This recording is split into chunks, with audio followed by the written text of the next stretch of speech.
Well, good evening, everybody, and welcome to the new edition of our Rivalz. Clint and Jeffrey here with Adam Ross. We're going to have some special guests tonight. Adam, it's good to be back. We're vacation. We'll probably get to some of that hijinks a little bit later. I paid Spencer to bring us the videos of you singing. So, to all of our regular viewers, if you want to hear Adam, do you want to describe your state that day, or do you want me to describe it for you? Anything to say? I'm a little foggy on what my state was that week, so I will leave that to you.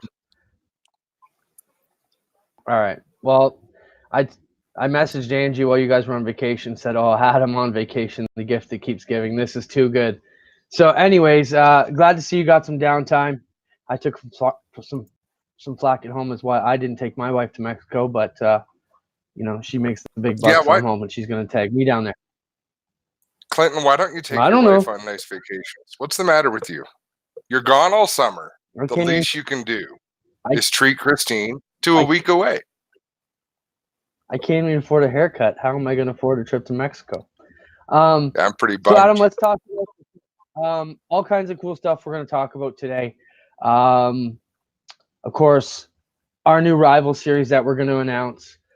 We had a big charity race a couple weeks ago, and we have the winner coming on from that. We got Martin Davio coming on to talk about the success of the pavement side of the iRacing. We talked a lot about the dirt sprint cars, but the pavement's been doing well. We talk about NASCAR Pinball Series racing this weekend and some other stuff. Go ahead. You don't even know yet. We are going to have an argument on the air with an excited Frenchman. Okay. Because we have not entirely agreed on how the series is going to go, and Martin has a compelling argument, and we have compelling arguments, but I have a feeling we have never dealt with the likes of an excited Martin Davio when it comes to negotiating. So I asked Martin. We got talking a little bit earlier on. I actually said, Martin, do me a favor. Let's have this conversation on the air. No hurt feelings. Nobody gets butt hurt. But let's do this on the air, and I think it'll be pretty exciting. All right, we'll get that in just a moment's time. Some of the other topics we're going to cover here tonight we'll talk briefly about the Chili Bowl. That comes up next week. Crates will be expanding to Brockville and Quebec. We'll discuss that. Of course, our Burger Barns video of the week. The U.S. tours, why they don't come to Canada and why it's struggling for the promoters to get them in. That was a comment on a previous show. We'll bring that up. Project Pinball is cruising along nice. And, of course, we have Rivalz Live later on tonight. So if you have anything you'd be a part of or any comments you want to talk about or anything you want us to discuss on the show, feel free to send them out. Spencer will get them up on the show. And now I think we're ready to have Martin with us unless I've left anything out. Let me start off by saying thanks to our great supporters who are with us. Burger Barn, Six Nations Bingo, Jibs Action Sports, and, of course, the NPS on Dirt Racer Weekend Speedway. Thanks for all your support throughout this deal. Let's get down some race chat, Adam. That's enough of the business. Yeah, let's start with Brandon Schultz, actually, the winner of the King of the Wing event. He has joined us because I think, Martin, we're going to take a little bit of time with Martin, but Brandon, good to see you. We will say Brandon is from St. Paul, Minnesota, and that could explain why his hoodie is completely in the on position. How's it going, guys? Yeah, it's a little cold here right now. It's a little cold up here as well. Which I shouldn't say because I think it's a little bit above freezing, right around the freezing mark. So it's been an awful lot colder over time. But Brandon, congratulations on your King of the Wing win. Talk a little bit about what that means to you. There was a lot of competition. Yeah, there was a really stout field. It was super fun all night long, and I was just glad that everything went so good for me and the team. And along with Keith, he was right there in second. And I really thought late in the main he'd give me a run, but I think he got caught up in some type of crash or mess or something. And yeah, but it was an awesome night. Such a good race. The track was awesome all night long. Even in the heats, there was a good amount of passing room, and yeah, it was just a really fun night. Brandon, for some of our newer viewers who may be not super familiar with the iRacing platform, when you talk team, what does that mean to those guys? And have you been surprised by how amazing iRacing has taken off in the past couple of seasons? Oh yeah, iRacing has gotten so big. It's crazy how big it's got. I mean, guys like Bergeron are winning anywhere from $10,000 to $25,000 for the iRacing championship, and that's just insane for sitting at home and doing something you really love to do, and almost taking it to maybe the next level and getting in a real car would be the definitely the goal. So yeah, and doing it with such a great team. I mean, I have Scotty Edwards, best Bandy, who make some of the best sprint car sets, at least for me. And I think it really showed at the King of the Wing race. But just every night we go out on the track, we always have a good piece. We're always fast. And I got to really thank them guys and everybody else on the team. And it's always nice when you get to race with a lot of the teammates in the A main, because you can bounce stuff off of each other kind of while you're racing. Like, oh, maybe the low side's going away. Maybe we should move up, or, stuff like that. That can really make the whole difference some nights. Now, Brandon, I want to talk about this because, in Clinton, you might not even understand this, but setup is so very important with iRacing. So when Brandon talks about teammates and you're tweaking on setups, Brandon, what's your involvement in racing in the summer months in Minnesota? Nothing. I basically just go and watch nowadays. I used to run in real life some QRC wing carts and stuff like that, but I've gotten a little big for them. But yeah, hopefully one day we can jump in a crate late model or something like that, something a little bit more affordable and get the feet wet again in that. Compare what you've done in the wing carts and even what you know about a crate late model to iRacing.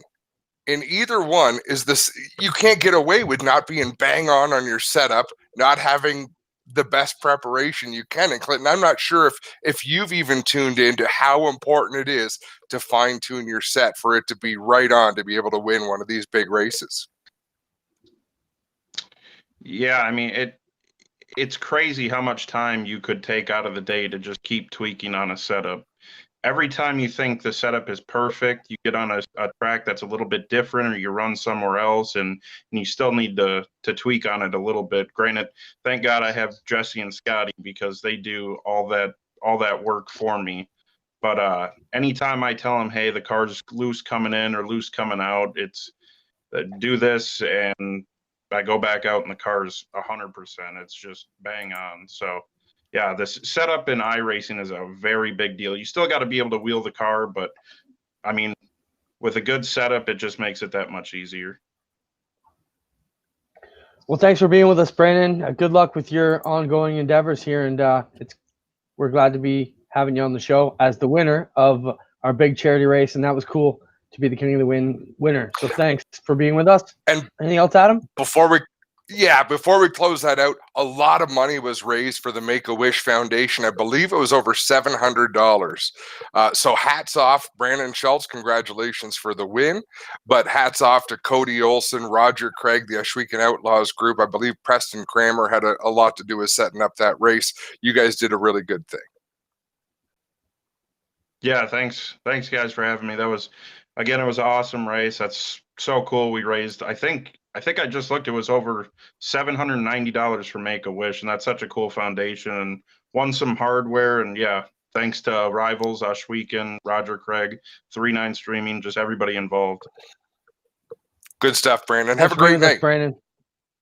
Yep, you too. Well, Adam, as usual, the comments start to flow in. And of course, Jamie Weekneck asking is tonight we talk about him. Yeah, no, I'll talk about your dad. And that's a celebrity setting. You know, I'm super excited because they're going to do the Ransomville Ashwegan Speedway swing, and we're finally getting Club Wago to Ashwegan Speedway this summer on July 6th, and excited to have him with us. How much Wago juice can they bring across the border? Now, I know, Clinton, that you tried to reproduce it, but it's not the same if a Weekneck didn't mix it. I'll give you that. You know, we tried. He said it, you know, I don't know. We could come to Ashwegan and show me the right potion. either way, we got pretty ripped on it at Eldora, and I gotta say it went a long way. I made it at one of T-Mac's parties, and we drank one jug for 2 or 3 days, I think, and everybody was feeling it. But it was good times. So lots going on, Adam. We're about to talk about our newest racing series now. So for those of you who are just joining us, of course, you know Adam and I from the local tracks here in Ontario and across Canada with the NASCAR on TSN broadcasts. But we have fun here on this talk show. But the other thing we do is we lead it into our Rivalz Racing League, which has mainly been sprint cars for the past 2 seasons. We're excited to announce the final unveiling and the association here of our Rivalz Blacktop League, and we're going to bring in Martin Davio to talk about that with us now. So Martin, welcome. So Martin's here, but hang on 1 second, Martin. We're going to get to you. Clint, have you seen the movie Kingpin? Have we had this conversation? Yeah, I think I have seen it. Have you? You remember the final bowling competition, the big match where Big Ern starts and his hair was just perfect, and by the second frame, his hair was starting up here, and then by the 10th frame, his hair was everywhere. We're there. You, Big Ern. Oh boy, you could see if I pulled it up, it goes. Let's just say my hair's really long, but anyway. All right, bring Martin back in. Sorry, Martin, we had to go there. Speaking of fashion statements, I'm disappointed that Martin Davio took his glasses off. He was looking good. He had Hanson Brothers glasses on, Clinton, and it was a really smart look for him. There we go. What the hell? I like it. I'll put on my headband, and we can really have a hooligan match. Yes. Martin, welcome to the show. So here's what we're going to do, Clinton. We're going to have some fun, but we're also going to do some serious chatting because obviously we have invested in iRacing and leagues and broadcasts, and none of it would have been possible without Martin introducing himself to me, getting me involved with leagues that he ran and some of the great people that he races with. A lot of them, most of them probably are French Canadians, but some great talent from the US. And Clinton, that's what led me to bring it to you and go racing. So I am so excited that tomorrow night officially launches Blacktop Rivalz. And Martin, thank you so much for your part in this. Oh, I'm pretty impressed. Actually, thank you guys to join and be able to build something like this. Because remember last year when you guys started your dirt league, and it was like right after a couple of races, like, wow, you guys graduated to top leagues in the dirt. Anyhow, and we'll try to do the same thing with what we've been doing with Alex Labbé there in the past. Yeah, and we have to take it. That was awesome. Oh my God, that made my night. You actually chimed in on Clint fixing his hair. And I'm sorry for talking about Clint's hair so much, but it really freaks me out a little bit. So Clint, we're going to talk about Blacktop Rivalz. It's going to be and we do this because Xfinity doesn't pay us a dime. We're racing B-class cars in iRacing, which is the equivalent of the Xfinity series, but until they cut us a big check, we're going to call them B-class cars. Our first practice race is tomorrow night, Texas Motor Speedway. The broadcast will start just after 8:30. This series is going to be broadcast by 3-9 Streaming, which is going to bring a completely new element to any of the racing that we've done. And Martin, you've gotten to witness a little bit of what 3-9 puts together with the dirt series. It's just going to be phenomenal with the asphalt stuff. Really impressive. I love the way they broadcast themselves.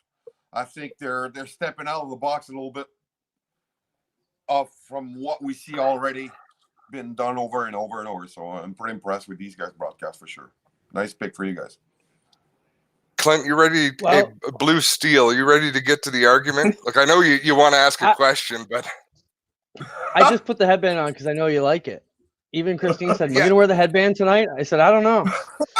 It was the Blue Steel look that you shot the camera that really got me going. Ben Stiller would be proud. First off, let's talk about the broadcast crew. Brad and Steven Ovens down this weekend, Adam, to be what's the deal there? They've been nominated by the Eastern Motorsports Press Association for their broadcasts that they've been putting on, and that's cool that they can be down there. Yeah. So we want to send some love to them, and good luck to those guys this weekend.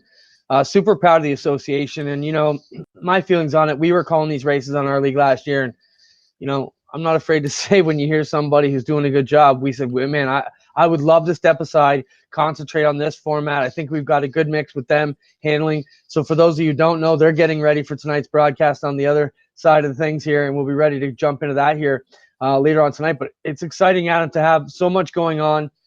I'm excited about the pavement side. I've told you that all along. That really intrigues me. I think it's going to bring a whole new crew of racers into our fold that we don't have right now, who are interested in maybe not, the pavement side a lot more than the sprint cars. And Martin, you've had a successful league lately. Talk about some of the racing that you've been running out of the Quebec stables. But Adam said you've had a lot of solid racers come in. And we started that league, actually. I was a pit crew. I was a pit crew for LaBay in 95, 96, I think. Its first Pinty's race. So 15 or 16. Yeah, 16. I think it's 16. And when he was sponsored by BRP, anyway. Alex used to be. I'm a race instructor at Center Super Speedway. Make a story short, Alex was a student of mine like 12 years ago, and then when he got his sponsor from BRP to run the full season at Pinty's in 2016, he called me back because he wanted a cockpit and stuff to practice and stuff like that. So, and the same time, I came back friend with him when working with Jacobs and on his team. And after his first qualifying round at Montsports, he got the pole track record. And as soon as he came out of the car, I said, man, we should do your iRacing league. And this is how it started. So we had LaBay, and we had a bunch of other, like his crew chief. Basically what you guys did with the dirt, with Kevin Lovely and all these guys working on sprint car, we did the same thing. Then the following season, it went really good. The following season, when he went in Xfinity, what we did, the format, we changed the format to adapt it to his schedule. So on Wednesday night, we were practicing with him the race he was going to race on Saturday. And it was pretty exciting because, like you race with the guy on iRacing that's really close to the real thing. And then on Saturday, you sip a Budweiser and you watch him and say, hey, man, I raced with him on Wednesday night, So it was pretty cool for us as the league and to give a chance to people to meet with these guys and get to know them and race with them on iRacing, which if you don't have millions of dollars, you can do in real life. So that's why we did that. So Clinton, to translate awesome. Many different top drivers, and we got so many good. We had Real fella showing up. We got a bunch of great French Canadian drivers that kick butts in the States and everywhere. And so imagine this, season, Clinton. Yep. Imagine, and I'm just trying to relate it to Clinton. Imagine people from the Niagara St. Catharines region being able to help Stuart Friesen practice for a truck race. Wednesday night you're online, you're getting the lay of the land, and then you sit back and watch them that weekend. That's what these guys were doing with Alex LaBay in the Xfinity series, and I was as well. I was there as well. So it was so cool to go and race at Kansas with the league, with a bunch of guys, have some fun, get frustrated, get angry, but then the next night, hey, how's Alex LaBay doing in practice? After we just raced with him last night on that very racetrack. So it's pretty neat. And he always. I think that's a super cool deal. He always came out with some good tips, saying like, iRacing got it so close to the real thing. So it's kind of a boost of confidence from anybody who enjoy NASCAR for many years. They got their cockpit and they'll be able to race against the real active thing. Not a whole rag like me. So, all right, so Adam, let's talk about the schedule for Blacktop Rivals. We got to get into some of the facts here because we're got to cruise along. Oh, we're fighting out. That's right. It's almost time. Throw up the schedule, so, Spencer, if you have it. Adam, send over. You know what's funny, Clinton? When you and I announce races, we never talk over each other. It's rare. But in this format, exactly. But have you noticed that? In this format, though, it's not as natural because we're just back and forth. So what you see here, the first two races, January 8th, January 15th, are going to be practice races. And we are actually going to make some adjustments. We're going to alter the number of laps for all these races because Martin and I spoke earlier. Cody Olson and I did the math on how many laps we think we should run. But we made some interesting observations. So Martin's going to tweak on that. We're also going to change. Last night we did on Sunday night we did a practice like we always do with that late practice for the Wednesday night race. So we adapt the Rivalz blacktop format onto it. But we did 60 laps to see, and one stage race right in the middle, like lap 31, yellow came out. We didn't have any caution, and it took 35 minutes to do the whole race. So what me and Adam spoke about is maybe at 90 lap, it's too much. Way too much lap. It's going to spend over an hour 15 for sure if there's caution, because there's going to be new drivers. All of us, all our guys are comfortable to run with each other, but you guys will create caution. It'll take more time to adapt, at least a season. So maybe put lap instead of 90, and like we tried on 60 lap, let's put them at 75 laps. I think would be perfect. And we drop the percentage fuel too also on the schedule. So we're going to take Martin's advice, and we're going to alter the number of laps. We're going to take Martin's advice because he said, so our first 2 practice races, and then we go to Daytona. Martin says, Martin, how good of an idea is it to open the schedule at Daytona? The worst ever, because you start a brand new blacktop series. You're going to get new drivers. They don't know how to drive with each other. And Daytona and Talladega is a crap shoot. You could have Dale Earnhardt Jr. sitting with us in the track, and he probably won't even finish it. So it's not what you want to show to people. It's not what you want to show to your new drivers. You want to, if we practice Texas, and now like we used to do, we start with those 2 races because during practice we work on our setups. And Daytona, for my liking personally, should go in mid-February when Daytona Speed Week is right on there. So Martin makes a great point. So we're going to adjust. The first 2 points races of the year are going to be Texas and Iowa. So Daytona and Las Vegas are going to be shuffled around in the schedule. They'll go down to replace Texas and Iowa or in around there. So Martin gave some good suggestions. Clinton, do you like where we're going so far? Yeah, I'm cool with this. As you know, I'm not a driver myself, so I can't really add anything intelligent to the conversation other than we haven't told people how they can get involved in this, Adam. So quickly, for anybody who's watching, before we ramble on for a few more minutes, this is not like our Rivalz Pro Elite League. This is a free league for you to join in and get involved in. You can sign up.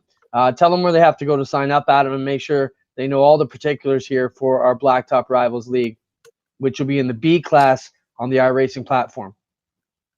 Go to rivalsracingleague.com, click the sign up link, or go to the Facebook page, Rivalz Racing. You will see a post there that actually says this is where you sign up for the Rivalz Racing League. And just let us know who you are. We're going to run a fixed setup race that'll open at 7 o'clock every week. In fact, practice will probably open at 6:30, racing at 7:30. And then we'll have the open setup, which is the one that we're going to broadcast and make a big deal of. So rivalsracingleague.com, or go to Rivalz Racing on Facebook. And here is where I think things are going to get a little bit testy, Clinton. What are your thoughts on a chase? I don't know. Again, you're bringing me into a conversation, but I don't know, Adam. My feelings are, 1, we shouldn't be having this conversation on the air. 2, it's just I think that people, and they're going to drop out. You know, that's my feeling. You want people to stick around right till the end. You got to give them a reason to stick around. And if I don't know, and that doesn't really bode well either, because you probably mathematically wouldn't have a chance if you're not in the chase anyway. So I don't know. I agree with you, Clinton. Mark this on your calendar. But Martin does not. Martin likes a chase, and I want you to try to tell us why. Okay, I'll explain my point of view on that. Especially if Rivalz right now, like dirt, going like blacktop with teams championship. This is the format we were doing it with the chase. We had 6 races, you got 3. That's fine. We just got 3. But let's say you got your bonus points for stage points and all that, and then you get to the chase. Top 16. The way we were doing it's a little bit different than the real thing, but real close. Give more pride, more fun, more challenge for all the teams and all of the guys involved. So first race, 16 drivers. Second race, 16 become 12. Last race of the season where we're giving the championship to 1 driver, top 8.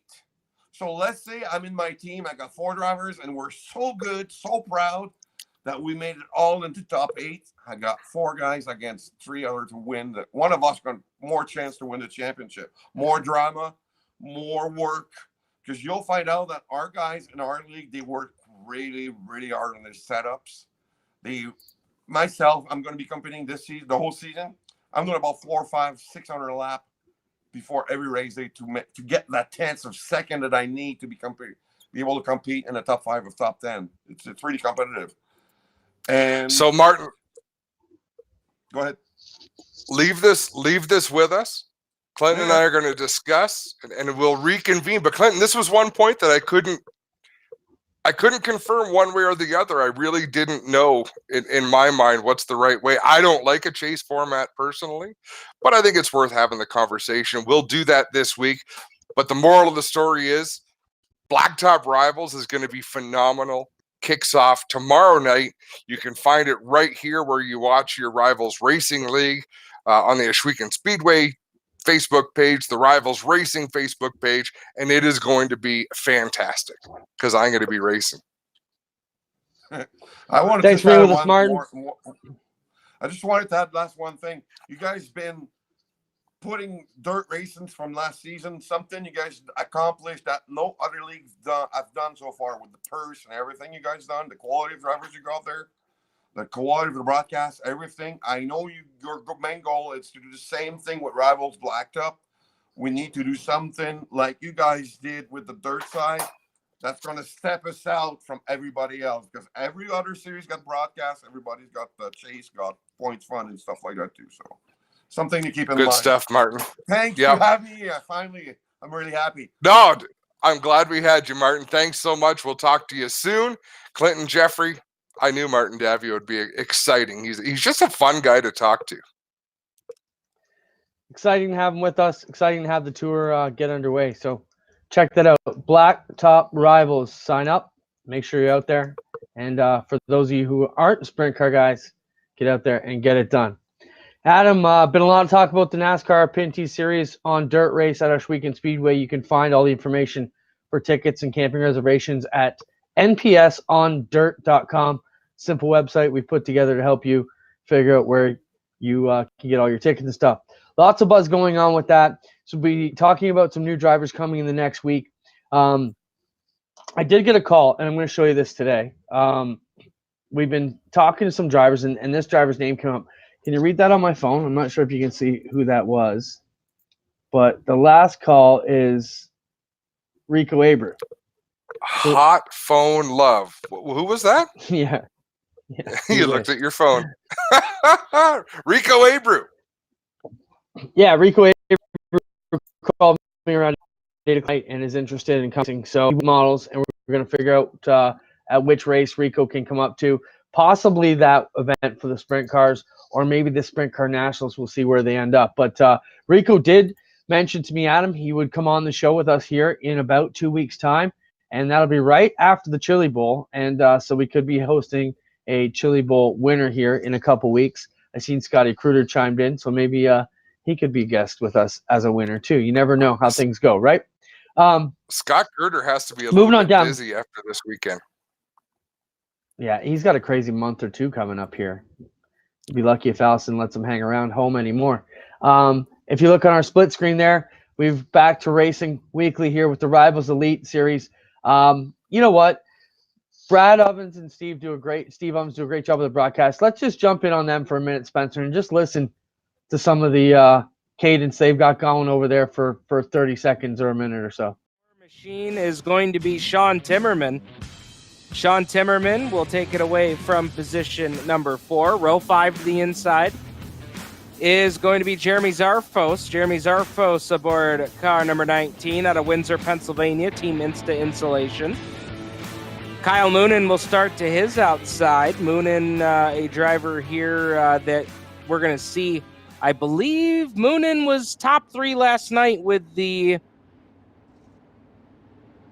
Renegades division. Jesse Costa and Jim Smith out of Seneca Falls will make up row number 4. So 8 cars, 8 laps the distance. top 4 have been inverted. Top 4 will transfer to the A main.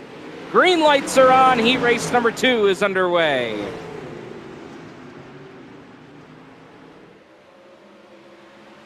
Oh boy, what a move to the top side as Kyle Moonen going to take over the position. Moonen out of Lima, Ohio. Puts it on the top side, and he is checking out. Hartlaub riding right there in position. Gives you an idea of the live racing going on right now. As we mentioned, that's one of the heat races happening, and we'll wind up our show right around the time the A-Main starts. So if you're interested in that, that is some of your colleagues from all over the Northeast, Ohsweken area, Southern Ontario, Pennsylvania. We just had Brandon Schultz on from Minnesota earlier. So from all over the Northeast and all over racing in the Rivalz Racing Elite Pro Division. So check that out here. They are about, and I would say, Adam, no? They're about what? I'm sorry? Mid-season for the... Yeah. Safe to say? Yep, absolutely. Took a healthy break for the Christmas holidays. I think we needed it. I know I needed it. It's good to be back there. It's always good to be back chatting with you and bantering back and forth. Brockville. So Brockville's at the crate division. Now there's some talk, some of the locals are excited. Some have concerns, as you can imagine. And it always seems to be, if you're a fan of a division, for example, if you have your late models to be brought into Brockville instead, you're not going to be pleased that they've decided to bring in the sprints. But when we heard they were going to bring in crate sprints, we reached out to them, Adam. So now the crate sprints that were born at Ohsweken will now have the Action Sprint Tour, the home track at Ohsweken, home track at Brockville. Quebec and Brockville have agreed to not stop. They're going to go bi-weekly each this year on opposite weekends. So guys from Brockville and Quebec who want to dabble in each other's series. It's also going to be eventually part of the Brockville Fall Nationals, which is a huge Super Dirt Car Series combined to weekly caps off the entire Super Dirt Car Series in all their divisions. So things for the crates to be part of those major events and to be picked up by those speedways. Adam, what are your thoughts? It's a huge deal, Clinton, because Brockville is a respected speedway in the dirt fold. I mean, that's a big deal. Brockville's kind of a crossover. There's a big gap sometimes between the Central New York dirt tracks, Capital Region dirt tracks, and what happens up in Canada. Brockville's one of those crossover places where people pay attention to what's going on there, and I think it's a big deal that they're bringing in the crate sprint cars. I just think it's going to be a home run. I think people can relate to crate sprint cars. I think there's a perception that they're just that much more affordable for quality racing than, say, a modified is right now. Yeah, and I think the biggest thing I can explain to someone like Paul or Henry from Brockville is the growth we've seen wasn't pilfering our other regular divisions. Most of the people came and new to this fold, which makes things a lot better for us because, we're not breaking down other divisions to build the new one. We've seen new people make this their choice to come in, which is exciting. We've seen new kids. And as I work to promote the Action Sprint Tour, I'm out there telling voters, which you're getting not only with these kids and families that are coming into race, you're getting new money that's never been to Humberstone and Maryville Speedway and Brighton Speedway. You know what I mean? You're getting new opportunities as a promoter to make these guys customers. And I think that's huge. And not only for a lot of these guys have they not raced there, they've never even been in these places before. So it's bringing new eyes to a lot of these tracks. And that's one of the things I'm proud of. And I think you're going to find our guys, maybe not this year, maybe not in the short term, but you're going to find Echoes with its own major event, like we've even seen with the street stocks, mini stocks around here with the ODCC, which we'll talk about coming up shortly here, and the Duel on the Dirt series. But even look at what Ohsweken's done this year with the crates. We're going to have the Canadian Crate Nationals and the Summer Nationals. So there's a couple big times there where you could come down, make it worth your while to come down and race your crate sprint from Quebec or Brockville. The Canadian Sprint Car National, of course, has a brand new converted motor, which is well north of $5,000 cash. There's 2 nights of racing. Both are going to pay minimum of 5 Gs or the equivalent in a motor. So the winner on night number 1 gets to pick whether he wants the motor or the cash. and whatever he doesn't pick will become the prize on Saturday. And I think that's an exciting promotion we're going to be excited to have. You know, if you need a motor, you're going to take the motor. If you need the cash, you'll take the cash. So we're excited about that. I really think it's going to take off, and really helps us build this deal. My biggest plea with them is please don't start your own. Please work with us, and both sides have done that, which is super exciting. Thoughts? Because there's no reason not to work together. There is no advantage for them to go out on an island and do their own thing because of the base that was created at Ashweekend. Let's jump the next topic. We'll come back to the Burger Barn video of the week, but it ties in U.S. tours crossing the border to Canada. It is happening less and less. It is harder and harder to get Americans to come across the border to race in Canada. So if you create a network that starts at Ashweekend, goes down through the Golden Horseshoe, goes to Brockville, goes to Quebec, there is no border to cross. So now when you run a special and you've got 80 to 100 cars to draw from, nobody can use the excuse that the border's a pain. Like, you have that north of the border market customer base of cars that could show up to run your special. No, I think you bring up a great point. I mean, and there's a lot of discussion from maybe the fans who aren't totally immersed in the business side of things. Most of the ones on watching this program have heard us say it before. It comes down to that border, and it's not, you know, if you're an American coming to race in Canada, the money we still have to pay in American funds to them. But their money, everything they buy, a Pepsi, a gas, McDonald's, is worth almost 30% more. So they want to come and race here because it's a good financial benefit for them if they can get across. The problem is, you know, there's been a lot of talk of USAC midgets came up. Why doesn't Brockville and these guys bring those in as a tour and stuff like that? Well, the problem you get is, you know, and there's talk about bringing them across from all the tracks. Well, one, a lot of the smaller tracks won't commit $100,000 Canadian or US to bring in these tracks. They're not going to really, you know, take the gamble. Thankfully, Steyer's, as well as other businesses, and lets us, you know, take big swings to make big events happen. And he's, you know, he's not afraid to go backwards. I mean, my first Canadian Sprint Car Nationals, it rained all weekend. We lost $40,000, and I was sick to my stomach. And he's like, "It's all right, man. We've been this long enough. We'll make it out." But it killed me, and it wasn't even my cash. But so I can imagine what the accident. Same thing goes back to the, you know, they're picking this up because it's cost effective to the tracks. Well, in our Action Sprint Tour, they're saying, "Well, jack up the price." And I have to say, hey guys, the reason they want you is because you're cost effective right now. These tracks are barely on the cusp of making it when we come to town. So I can't just go to them and say, well, everybody wants times 20 guys is another $1,000 they got to pull out right off the bat. So, you know, it's that delicate tightrope math you got to work out to keep them going. So I just want to go on. Pete Richardson comment, we don't pay us in U.S. on your weekly shows. No, but we're mostly Canadians there. It is a Canadian deal. But for the big events, we do. And if we bring in the Patriots, the ESS, we have to pay them in U.S. money. So let's talk about quickly, Adam, while we're on that topic, why we don't have the ESS and Patriots anymore, that we don't like them or weren't working with them. They co-promote our Summer Nationals and our Canadian Sprint Car Nationals. But the schedules just haven't lined up the past few years. Mike and the Patriots have done a deal, Mike Emhoff and the Patriots, where last year, for example, they went Brockville, Cornwall, then Ashweekend for the Summer Nationals, and they'll probably do something like that at Canadian Swing again this year to tie in deal. So, it's the problem when we talk about major guys is you have 4 of your points getters who don't come across the border because they can't get across the border. You've now lost them for that whole year. And then when you come back to the States and you're down 4 guys who don't care about traveling anymore, and just that's when it starts to fall apart, right? I think you're absolutely right, Clinton. And I mean, that's when you have to juggle those sorts of things. There's so many decisions that need to be made that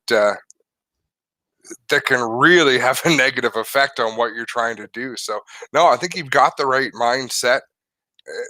And the specials that you have put on, I mean, race fans, I really believe, even though we've seen racetracks close, Kawartha, Moseport, South Buxton is up in the air, I think it's a great time to be a race fan in Ontario.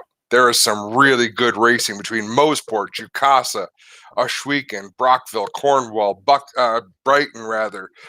Of course, into the Horseshoe with Merrittville, Humberstone, the APC series all over Ontario. It is a really good time to be a short track racing fan. it's a time when you can open up your calendar and really pick and choose where you want to go on a given weekend, even throughout the summer. Like put marks on your calendar. No, we're setting this block aside because we can't miss our weekend on this Monday, Tuesday, or we got to be at Mosport this weekend. It's really cool. Let's talk about Southern Ontario Motor Speedway, or South Buxton as it was formerly referred to. Spencer, if you've got that video, roll it. And you said, it's questionable. It's like as of a couple weeks ago, they're down. It is pretty rough right now. I don't think I'm putting Henry out in a box by saying that, but it brings up concerns. Will it be ready by the spring? Will they have the walls in? And you talk about being out on an island. Henry went and, started their own street stock rules this year, jumped off the ODCC. So, there is questions about how that's all going to work out. And we wish Henry the best, obviously, because you don't ever want to lose any tracks, because we need the fans, we need the sport to be healthy all over the place. And that's something, Mark Rinaldi tells me. But you look at what they've got going on there. Okay, Spencer, I think we've seen enough. They had a bad fire there last year. They've lost their tower. They've taken out the wall. They have no light standards up right now.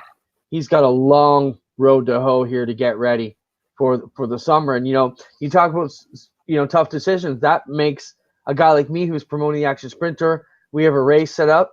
Wow, who sent that video in? I didn't even get that one over. But, there's no wall. There's no fence right now. That leaves me in a tough spot as the Action Sprint Tour director. We have a race scheduled there June 6th. We had some difficulty with the track there last year and the surface. I'm in a spot now. Do I pull that race right now, or do I wait and see if they've got it together by May? And if they don't, then pull it. It's such a tough deal, But we have seen, let's throw Henry a bone and say Jukasa wasn't that far off many years ago, and look what it's turned out to be. Fair enough. Mm-hmm. Yep. It's possible. So all the best, Henry. It's possible. It's just, It's an uphill battle. Let me put it to you this way, and again, not putting Henry and his team down at all. Even with a budget like Glenn Steyer's have, we would be hard pressed to make that happen by May. Just not any way you look just at the budget, the manpower. There's a lot involved. I mean. Even if you've got all the money, time, and curing process for all those things you've got to do, you're up against a tough wall there. So we've covered why U.S. tours can't come to Canada. We talked about, okay, while we're on topic of Southern Ontario Motor Speed, I'm going to skip over there.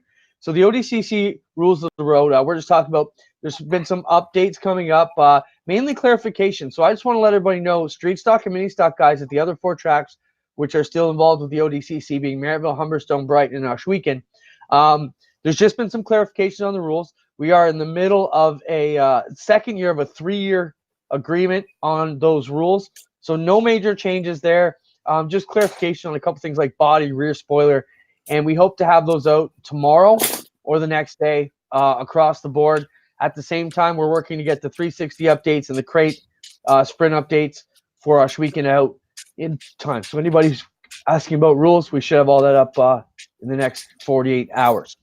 So that brings us to, well, let's just jump to Project Pinball. Then we'll have our race, our Burger Barn video of the week, and then we'll talk about the rest. So Project Pinball's been going on. I just saw Trevor Young coming on to check us out. Project Pinball is coming along very nicely. Let's look at the pictures of this, Spencer. So the cars come back from Concept One Fabrication. Doug and Todd Gordon have done a great job. Look at this car, Adam. It looks absolutely amazing. The work they've done on this cage to wrap this thing. Bars go right down through the front. Now it's going to be heading back to the school this week. Let's see some more pictures there, Spence, if we can. Looks marvelous to me, Adam. A nice, safe car for Pinball to get in. Pinball has been down and test fitted into the car, and things are rolling along nicely with that. So super proud that this program is flying along, and we'll be headed back to the school in about a week to get everything prepped and ready to go. And before we know it, we'll be unveiling a fully wrapped race car ready to rock for opening practice for Pinball, and that's a project we're super proud of. We are still taking some donations. We need some safety parts and stuff like that. So if you want to get behind the project, get a hold of myself or Trevor Young. Again, the idea is the high school kids are taking it from here. The high school wanted to make sure they had a proper cage put in, so we sent it out to the pros to have it built, and it's gorgeous. Now it goes back to school. They'll finish putting the body on it. prepping it, tuning it up. Every student in that class, Adam's going to get a free season's pass to Washougal Speedway in hopes that they come out and join Pinball's crew and help them get that thing in victory lane. What are your thoughts on that project? It's amazing. I'm so impressed that a school got involved in this. Like, I know it's people, I know it's Trevor Young, but to get that pushed through and I think those students are going to be so engaged in racing, and not because it's racing. Like, we can't, you know what I mean? We love racing, but you can't expect everyone to. But they've done something with their hands, with their ingenuity, that's going to go out and compete, and that's what made racing great. So that's pretty exciting. You know, I asked Trevor when we got started, you know, how many of these students would have actually been race fans or been to the track? He's like, maybe a couple from the class, not many. So just imagine having this school thing. You know, it's a race car and it's cool. But when they actually get to Washougal Speedway, rents their pants when they see what they really got involved in here. It's going to be amazing to see these kids.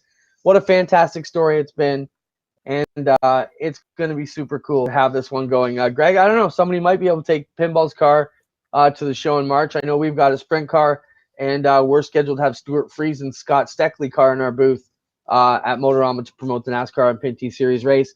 I did talk to some of the folks from Pinty's. Michael called me today, so we're working on some cool stuff for Motorama, and we'll be talking about that coming up in the coming weeks too, as we help Greg and David Weber promote that show into March.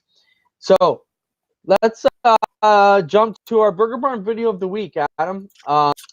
This was one that came to us from a race in the States. It's a street stock race. It's a scary situation from my perspective as a promoter, not so much as a racing scary situation, but this has potential to be very dangerous. So I'll set it up here. Street stock guys crash in a pavement race in the States, and a fan scales the fence and jumps into the backstretch and fights one of the drivers who spun out his guy, I guess, whatever the deal is. But this is very scary when fans come out of the stands and start throwing punches. So, Spencer, roll the video if you can. And we believe it's Cup. So there's the fan climbing over the fence to jump in here. And he jumps in on this car number 27 here. And right away, we believe it's the cops jump on. Yeah, you can see the handcuffs there. He realized he don't want to be swinging at those guys and backs up. But play it again, Spencer. Right from the I do want to say this. For one, that's a big dude. For two, look at the respect he gives these officers, whether they're cops or security, because he's all elbows at first. Yeah, takes got two that one steps guy back, ready to fight, and then he's like, "Oh, my bad." Put his hands behind his back and was ready to go off in the bracelets. But yes, so you play it one more time, Spencer, just so people get a good look at it. I hate to keep going over. There he's scaling the fence. Now look at all those people standing at that fence. It's waving in the wind too. That's not exactly good to see. But why this is scary, Adam, is because fans coming out of the stands has potential to turn into a riot. I mean, it's such a terrible precedent to set. Fan jumping into a hockey fight, you know, in the middle of a game. If there was flaming wreckage at a hockey game. Right? Like, it's not just people with fists. There's a lot of things that can go wrong in an accident scene. There's a reason why you wear a fire suit to be on the racetrack, because things that happen near those wrecks. So there's a lot of things that play there. But yeah, there always has to be that line between the competitors, the show, and the spectators, and even the pit crews. There's no difference between the pit crews and spectators. They have to respect the boundaries. They have to stay where they're meant to stay. Oh yeah, for sure. You jump in there, and I got to wonder. Look at for arrests. So how much trouble do they have with that track weekly that the cops were two of them at the driver's door fast as the incident happened?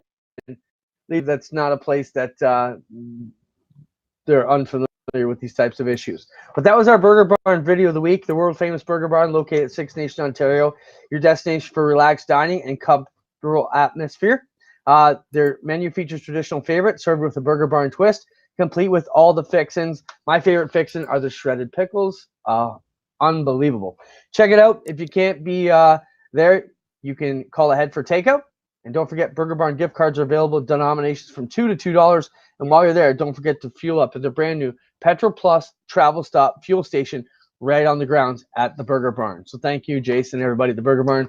Adam, I think it's Roger wanted to take us out from at the Burger Barn. He mentioned that, and I think the time has come for us to take him up on that.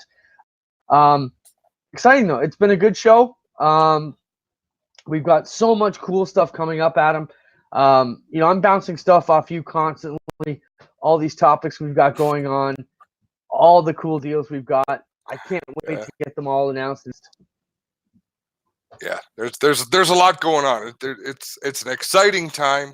I'm happy to get back in the swing of things. I mean, we are just a couple weeks away from Speed Weeks in Daytona.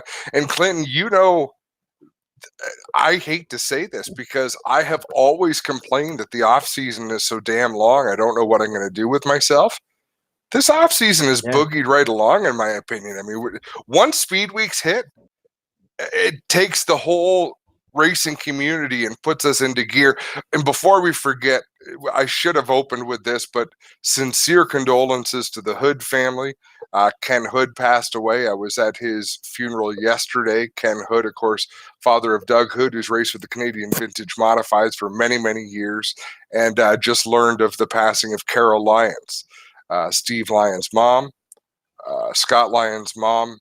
Great woman. She was an official at Flamborough Speedway for many, many years. And condolences to the Lyons family. 100%. Not going to be a nicer couple guys out there. The whole family's awesome to deal with. Steve, of course, great asset to Osh Weekend and great vendor for us. Does some awesome work. Moving on, Fran says, anything on Osh Weekend scanning for iRacing, Adam? And I had another high-level email come in today. I meant to talk to you about that. What can we do to get that done? I think we need everybody to email iRacing and tell them, look, we race in the leagues every week. It's an Osh Weekend-based deal. We need the big O here on iRacing. Thoughts? Well, Spencer's right. We need Dale Jr. So I think right now you've got to let North Wilkesboro be the deal because there was a lot of investment there. But yeah, the time is going to be very soon.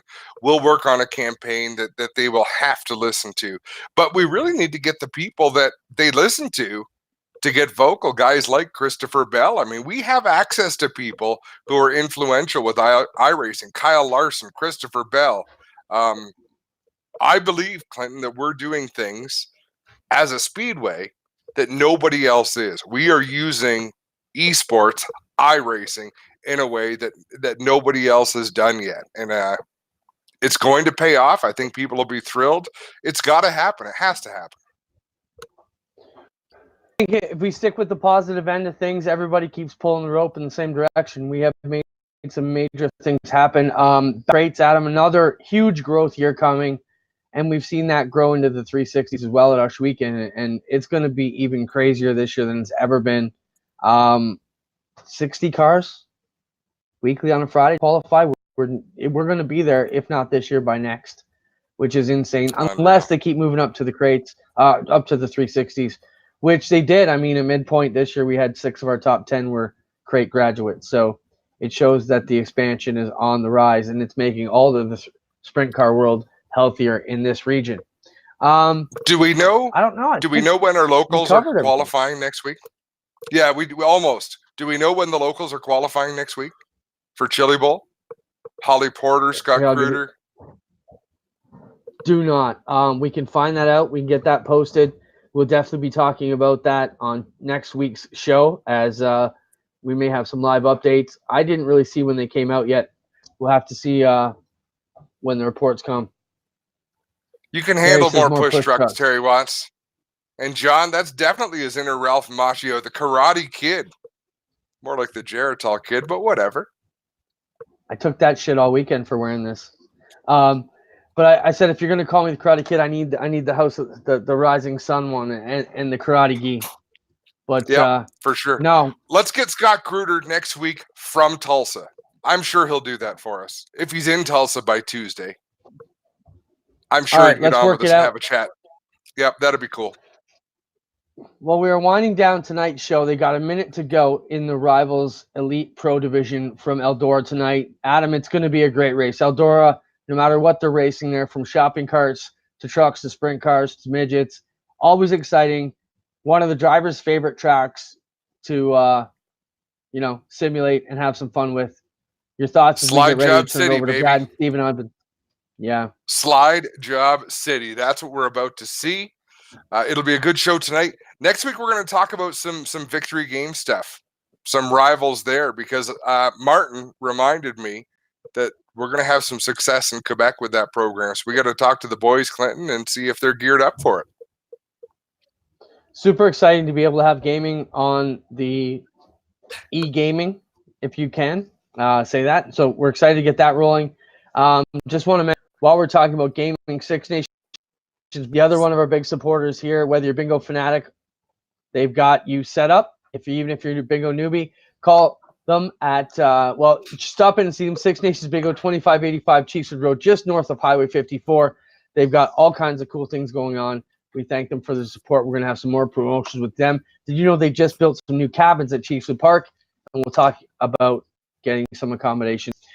We'll turn it over to the Eastern Press Motorsports Association nominees, Brad and Steven Ovens, for tonight's live coverage of the Rivalz Elite Pro Division.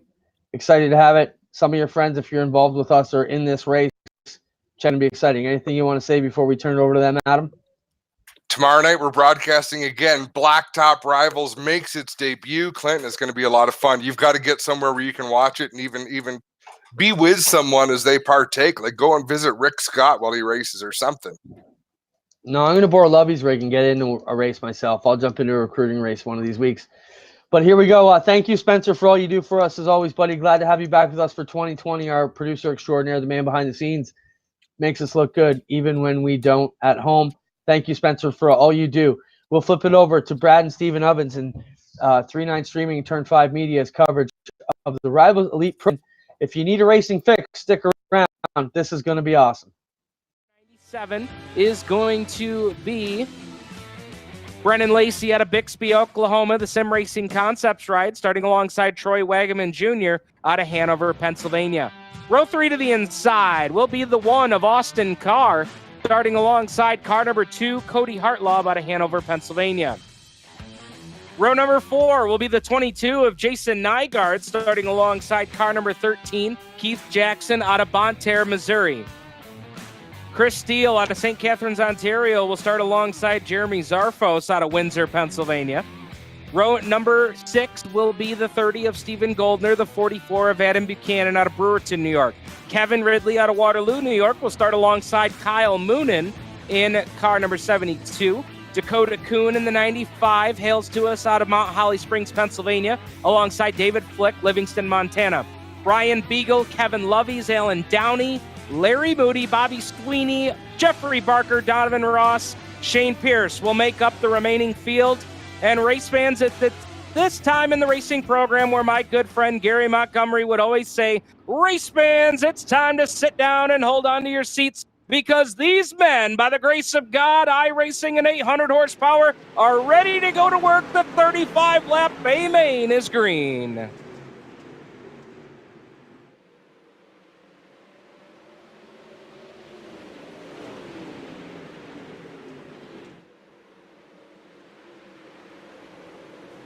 Lap number 1 goes on the board, and we've got a big wreck here on the front straightaway. Holy cow.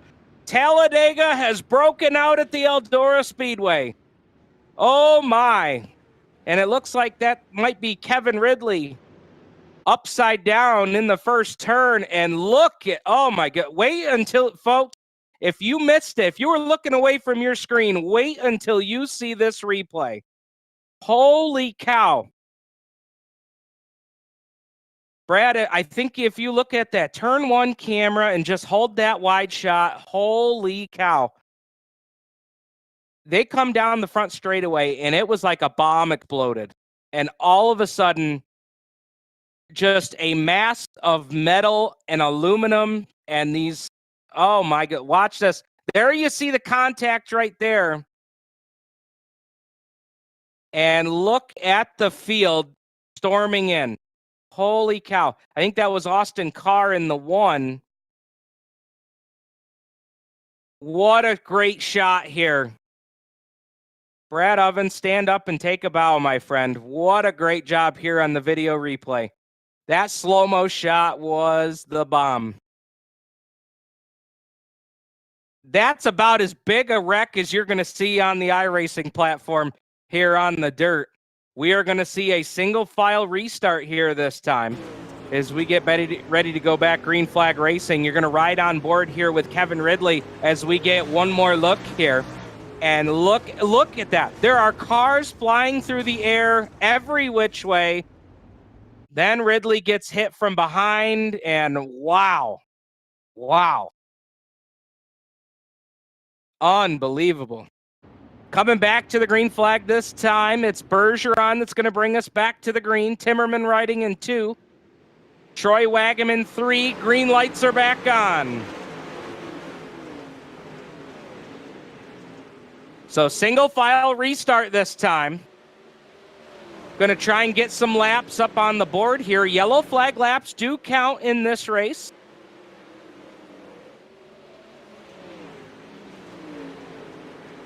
So Wagaman holding on to position number 3 as they work down the back straightaway. But he's starting to get some fire from Cody Hartlob in the 22. As now we've got a battle for the lead. Lead change into turn number 1.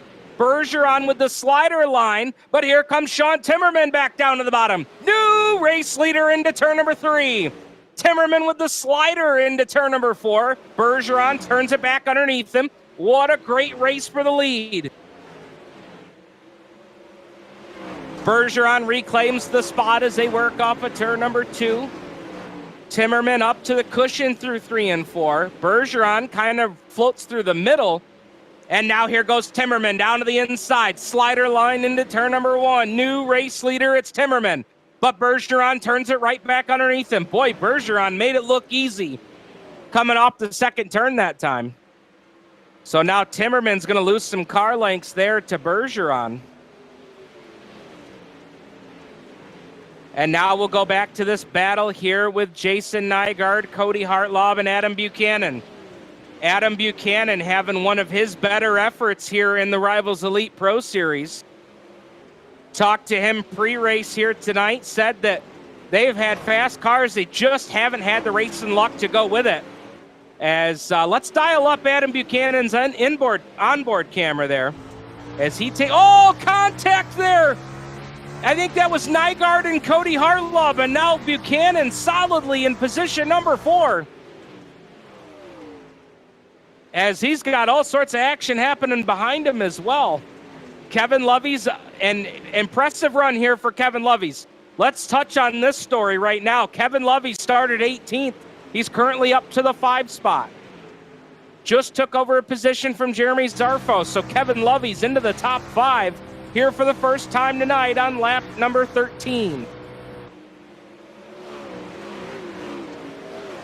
Field works down the front straightaway into turns 1 and 2. The battle rages on here for position. Look out, Nygaard got a piece of the concrete as he went into turn number 3. That's a good battle right there between Kyle Moon and Jason Nygaard. And Chris Steele following them through as well. We'll watch them into turn number 3. Moonin in between. Kevin Lovey's got a little bit out of shape there off of turn 4. And that allowed Zarfos to close right in on him. And it's easy to do. You get too hard on the gas coming off the corner, and that back end likes to slide right around on you as we are green flag racing. All right, coming up on lap cars here for Bergeron as Timmerman has taken over the race lead here on lap number 18. So new race leader, it's Sean Timmerman, and now they're starting to approach traffic. Donovan Ross will be the first victim to go a lap down here to Sean Timmerman. Timmerman puts lap 19 on the board, 19 in, 16 to go. And Donovan Ross will fall lap down to the field, but a great run for Donovan Ross here the last couple of nights. Had a solid run at the dirt track at Charlotte with the Ohsweken Outlaws Renegades division last night. But he will fall a lap down to the leader. Shane Pierce will be the next victim for Timmerman. And as Timmerman focuses on where the lap cars are, Bergeron has set aim here at Sean Timmerman. You ride on board with Bergeron. Going to turn number 1. He closes right into the tail tank. Takes a peek down to the bottom. The Pit Logic CSI Shocks number 12 down to the inside lane, and the yellow lights are on. Oh, an incident right there in turn number 4 just as your leaders were approaching. So yellow lights on here on lap number 22. And that was pretty impressive. 16 laps on that green flag run. So a great job by these drivers here tonight. We had a quick yellow right off the drop of the green, but then they threw 16 straight up on the board. Working lap number 23. Again, if you're not familiar here with the Rivalz Racing League, as you get a look at the replay here, Brad Ovens doing a great job of the hamster wheel, and oh, it's so easy to do. Dakota Kuhn come off the cushion, and the back end came right around on him. And I'm telling you, that cushion, as this race wears on, the cushion gets closer and closer to the concrete, but then it gets rough, too. So you're trying to keep it out of the wall, and then all of a sudden, you go over a rough spot on the cushion, and that car just snaps around on you. So Dakota Kuhn, tough break there for the driver of the 95, but as we've said all night long, such an easy thing to do. You've got so much happening as you watch here on the cushion cam. I absolutely love that camera angle that Brad had up there for us a moment ago. So we are coming back to green. Strickland GM Pace Truck. Chevrolet Silverado getting ready to pull off of the racing surface. Timmerman will control the restart here off of turn number 4. Timmerman hits the loud pedal and we're back underway. Good restart there for Sean Timmerman as he took about a car length and a half lead into turn number 1, and now Kevin Lovey's immediately down to the bottom lane. Going to work here, as is Troy Wagaman. Wagaman tried the bottom line, couldn't make any progress there. He'll settle back into line. And an interesting line there by Wagaman that time. He entered through the middle and then let it drift up toward the cushion, not quite entering on the cushion. Oh, there you see it for just a moment there. As Wagaman caught the cushion wrong in turn 4 that time, and it almost snapped that car around on him. Oh, they've got a great battle going on back there. I'm going to say that's for 7th, 8th, and 9th. Oh, one car's around in turn 4. And that is going to put us under the yellow one more time. Yep, you could see that one coming. Things were getting pretty dicey there. Back around the 8th, 9th, and 10th position, I believe it was.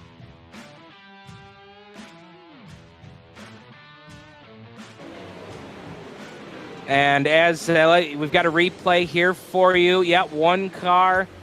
And I wonder if it was the same situation as what we saw with Dakota Kuhn. As I saw one car was sideways on the top side of the racetrack, and you have to wonder if maybe the turn 4 cushion reached out and bit another driver.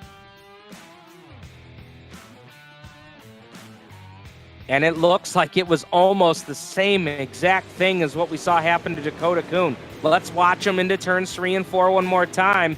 And yet you see it right there. Just kind of lost it off the cushion. So whether it was a rough spot on the cushion there or just got a little heavy in the gas, it's just so easy to do. So working caution here, lap number 30 on the board right now. They will come down to put lap number 31 on the board, which will give us 4 to go. So we're going to have anywhere from 2 to 3 laps to go in this race when we take the green flag. So I got to hand it to him. Sean Timmerman's putting together a hell of a run here tonight aboard the 24.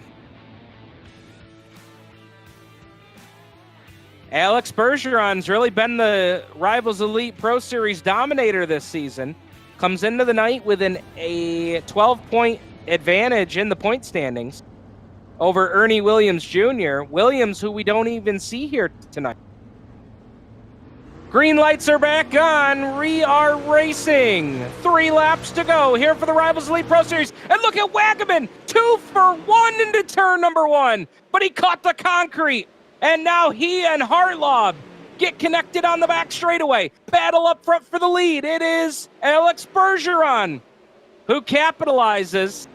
Yellow lights are back on. We had an accident over in turn number 3.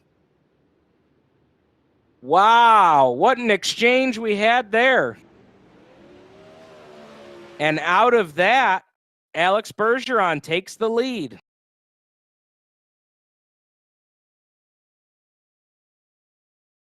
Wow. So this one, there's going to be some interesting work ahead for the Incident Review Committee this week. Watching the replay here on the restart, and we're watching Wagaman. Wagaman hauls it down into turn 1. He had an excellent start. But then when he caught the cushion, he also caught the wall. And nowhere to go. Nowhere to go there for the 2 of Cody Hartlob.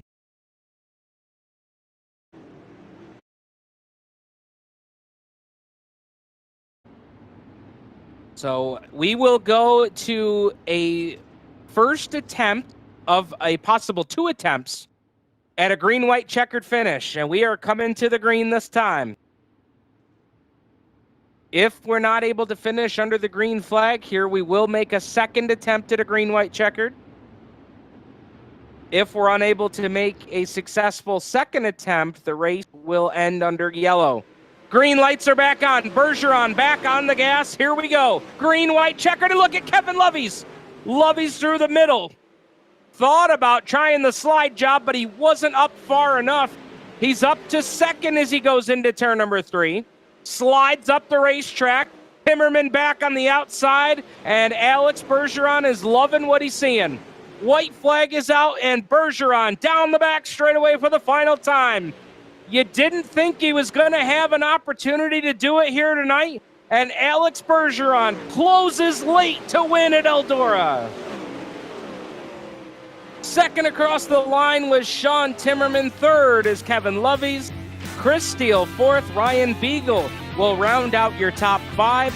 6 through 10 tonight. Bobby Sweeney, I think this is Sweeney's best finish of the year. Sweeney comes home 6th. Jason Nygaard will finish 7th. Troy Wagaman will finish 8th. David Flick 9th. And Keith Jackson will round out the top 10 finishers. Excuse me, Larry Moody will round out your top 10 here tonight. Cody Hartlob, Stephen Goldner, Dakota Kuhn, Jeffrey Barker, Alan Downey will be your top 15 card.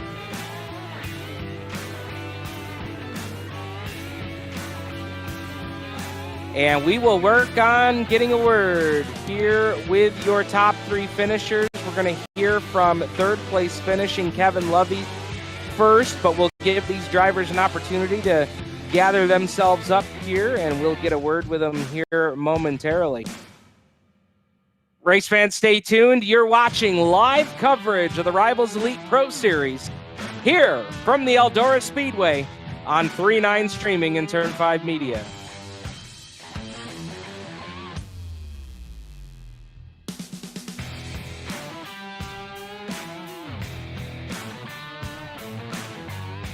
All right, welcome back here, folks, to the Eldora Speedway. And still working on gathering up our top 3 finishers here tonight, waiting on Kevin Lovey's to join us here in the broadcast booth so we can hear from all 3 of our top 3 drivers. But you know what, Brad? I'm gonna pull an audible here. Let's go ahead and we'll go first to third here tonight. So we'll go ahead and we'll bring in Alex Bergeron. And actually, just as I say that, Kevin Loveys comes in here, sliding in hot here into victory lane. Kevin Loveys finishing third here tonight. Great run for you, man. Tell us about that track, man. You were coming forward just like we saw you do last night. Yeah, it was real technical again. You couldn't make a mistake.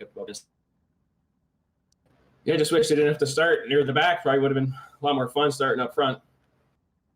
That was kind of we watched you work all the way through, and going back to the C main, you really had to fight just to get out of the C main tonight, and then quickly worked your way up through the B main. Yeah, I was having some troubles with the guy in the C main there in front of me. He was kind of all over the place, so I was trying not to wreck. And I got a good start in the B main and got rolling pretty good. So I knew I'd be pretty decent in the feature. How about late in the run there? We had that green-white checkered finish, and it looked like you were setting up to try and pull that move down on the bottom into turn one. Yeah, it was really close with Sean there at the finish line. But I don't. It was it was kind of a hectic race. So now we saw some drivers have some trouble, particularly up on the top side of turn 4 on the cushion tonight. It looked like the cushion in 3 and 4 was a little bit rougher than what we've seen it before. If you got the right rear over it, it pretty much sucked you into the fence. But I mean, you just got to be smooth up there and not be easy on the throttle. You can hear guys up there with their motors screaming, and that just doesn't seem fast doing that. So, I was trying to just kind of be smooth and roll the corner, and it seemed to be working pretty good. I think a lot of people that watch our broadcast here, if they've not been a part of iRacing or even out on the big tracks themselves, I think people would really be surprised to know how little gas you've got to use to actually be fast. Yeah, actually, if you go on YouTube and watch a bunch of in-car cameras from 410 guys, most people would be shocked at how much they're not using the gas pedal. So it directly translates into the game. So I mean, you just gotta not spin the tires, but it's hard to tell because you don't have the physics in the game. But if you watch the YouTube videos, those guys are never wide open. Yeah. Well, a great job to you tonight. It's great to talk to you here 2 nights in a row on the broadcast. I won't take up too much of your time. I know you've got some cars to get prepared for Florida, but let us know about the folks that help make it happen for you in car number 18. Yeah, obviously we want to thank Glenn Stiers and everybody entering, UDSRA, Schwiegen Racehorse, everybody, you guys are putting it on. Well, great job, Kevin, and we will see you out next week here with the Rivalz Elite Pro Series. Yeah, great. Thanks, guys. All right, there's Kevin Loveys finishing in position number 3 here tonight. And next, we're going to talk to a driver here that led a lot of the race here tonight, and it was just an epic duel between him and Alex Bergeron. Sean Timmerman comes home second tonight. Sean, hats off to you, my friend. You were putting it to him there in the middle portion of this race.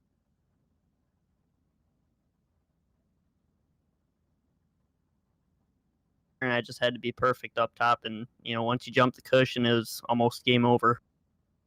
We saw a lot of guys struggle with the cushion, particularly over in turn number 4. Just how treacherous was it tonight? It's really dangerous. I don't even know how to explain it, but when the top side comes in here, I mean, I absolutely. Yeah, man, it was such a good run here tonight. Tell us a little bit about that green-white checkered run. I know that, you were trying to give Alex a run there, but then all of a sudden you had to fight for second, much less try to battle for the lead there. Yeah, I saw when I spun the tires there I think right before I green-white checkered, Kevin Loveys I think it was him who threw a massive slider into 1 and 2, and I'm like, oh boy. Yeah, it was quite a finish there with you and Alex. A great run for you here tonight. Tell us a little bit about some of the folks that helped make it happen for you. Well, I first want to thank everyone over at American Dirt Motorsports for helping me out with the subs and whatnot. And also Dirt Co. Media House, Sprint Car Insider, Dirt Car Racing Gear, and Full Velocity Racing. Great run here tonight. We've had a few weeks off here with the Rivalz Elite Pro Series, but great to have such great racing to be able to call here on the broadcast. Great job to you tonight, finishing second. Thank you. All right, there's your second place finisher here tonight, Sean Timmerman. Want to thank him for stopping up here to the 3-9 streaming booth. And now we'll get a word here with our race winner tonight. Driver, car number 12, Alex Bergeron. And Alex, tell you, man, I feel like we say this a lot, but, you know, I thought Sean Timmerman was giving you as good a run as any of these guys have this season. Yeah, well, you know, the car really came in late in the race, and that's really what we needed. You know, track was very, very slick, and you know, it was not on the cushion anymore there at the end, so it was more like a lane off. So that's what we were good at. You know, couldn't ask better. You know, it was an awesome race. A lot of drivers, you know, when you're battling for position, you know, I think the difference between a driver that is racing at the level that you're racing at right now and guys that are still kind of, you know, fine-tuning their craft, you know, when somebody gets up alongside you and maybe passes you for a position, you know, new racers tend to get a little bit flustered. They'll hit the gas a little faster or a little harder. And with you all night long tonight, it looked like every time a car got up alongside you or made a pass on you, you weren't minding what that car did. You were already setting up for how you could get back by them in the next corner. Oh, absolutely. You know, we you know, I'm used to that in world championships, and you know, you need to be perfect every single second of your race. You know, so you know, it's just natural. You know, it was just a fun race. It was smooth. You know, track was not rough at all, unless you were running the cushion, you know, big time. It was smooth track, and that's what I love. You know, track was, you know, very smooth, and you got to use the throttle control, and you know, that's what I said. You know, I was running different lines there, try to something else and see if it would work, but Sean got by me and just decided to hang back a little bit, see what he was doing, and you know, just got back around him. So congrats to him. He did an awesome race, and you know, he's getting faster. You guys came down for that green-white checkered, and you know, you had been behind Timmerman for a little bit, but for the green-white checkered, you were the leader. You got to control the restart. Did that make a big difference for you tonight, being able to control that last restart? Yeah, I can say yes, but you know, I knew I just had to make a perfect restart and just, you know, hang to it. You know, the last time, you know, Timmerman waited for the green there, and I just decided to wait a little bit earlier there so the field wouldn't get stacked, and that got me the advantage there on the line. So no slider was thrown on me, so that was a good thing to get the restart. Great. So after that, you know, no caution came out, and you know, we won the race. Well, great job to you again here tonight. You know, it's a great opportunity when you finish top three here to give some love to some of your great marketing partners there. And I know you've got a nice list there to tell us all about them. Well, I got to thank first off, you know, CSI Shocks, Pit Logic app, who made us get in the series and, you know, help us out go around the racetrack. Got to thank them for that. BK Designs for all our racing paints. Thanks to Bub King. Go check them out on Facebook, bkdesigns.com or BK Designs. Wiring Farm Equipments. Everybody, Team ABR. Jason Nygaard got 7th tonight. Congrats to him. He's working hard with me and my girlfriend. We working on this team, and it pays off in the end. And gotta thank my girlfriend for, you know, spotting, but not spotting, but you know, being on the box and helping out, you know, setups and stuff. And couldn't do stuff like that, you know, without them. So gotta thank them for that. My dad for watching.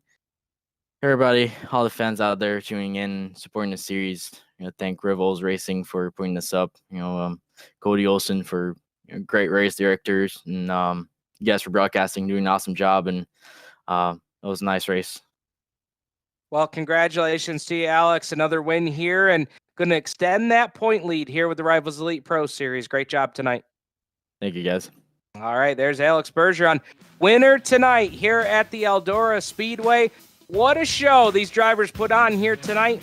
And don't forget, folks, you can see the great show that they put on each and every Tuesday night right here on 3-9 Streaming and Turn 5 Media. We go live with coverage every Tuesday night at 9:20 p.m. We cut in right during time trials before we set you up for race number 1 each and every Tuesday night. Don't forget, you can visit us on Facebook Facebook.com/Rivalz Racing. That's Rivalz with a Z, Facebook.com/Rivalz Racing. You can also find us online on the website, www.rivalzracingleague.com. That's where you can find all the information here for the Rivalz Elite Pro Series. We want to thank the Rivalz Racing League, Clinton Jeffrey, Adam Ross, for having us part of the program. A shout out, tip of the cap to Cody Olson, the race director here with the Rivalz Elite Pro Series. And we also want to thank our great sponsors and marketing partners here with the Rivalz Elite Pro Series. Of course, Strickland's GM in Brantford, Ontario, Canada, DirtTrackDigest.com, as well as Victory Games for being a part of the Rivalz Elite Pro Series. We will see you next Tuesday night. And if you're interested to look at something new tomorrow night, Rivalz Blacktop will take to the airwaves just after 8:30 p.m. tomorrow night. The first recruitment race for the Rivalz Blacktop League, driving the B cars at Texas Motor Speedway. You're not going to want to miss it. On behalf of our executive producer, Brad Ovens, in the 3-9 Streaming Studios, my name is Steve Ovens, saying thank you for tuning in, and we will see you next Tuesday night for the Rivalz Elite Pro Series. Good night, everybody.